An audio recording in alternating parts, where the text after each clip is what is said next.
তামিম ইকবাল কামটা করছে কি দেখছোস নি? হ্যাঁ, এবার ভারতের দালালি শুরু করে এলাইছে। মুস্তাফিজের মতো লোক রে, ক্রিকেটার রে ইন্ডিয়া নিল না, এটা কোনো কথা? হ্যাঁ, বাংলাদেশের সাথে ভালোই শত্রুতালি শুরু করে দিছে। কি আর কইতাম রে ভাই। আরে হালায় প্রিন্স মামুন শুরু করছে কি রে? শয়তান দেশে থাকলেও শয়তান, বিদেশে গেলেও শয়তান, আর হজে গেলেও এরা শয়তানই থাকে। শয়তান কি আর ভালো হয়? খারা নিউজগুলো একটু শেয়ার দিতে হইব না? শেয়ার না দিলে বাড়া মানছে কি কয়? এগুলো শেয়ার দিতে হইব।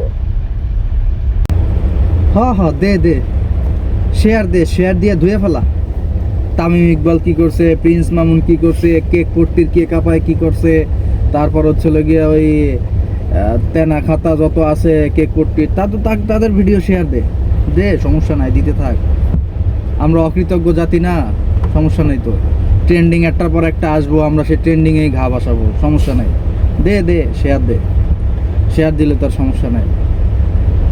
একটা মানুষ আমাদের অধিকারের কথা বলতে যায় নিজের জীবনটা হারায় ফেলাইলো, তারেও এখন তোরা একটা ট্রেন্ডিংয়ের মতো ডিলিট দিয়ে দিলি। নতুন ট্রেন্ড আসছে পরে এসে শেষ। তার বিচারের কথা এখন আর তোদের বলতে ইচ্ছে করে না।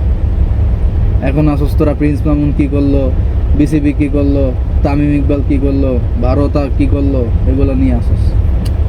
দে ভাই দে, তোর ওইগুলাই শেয়ার দে।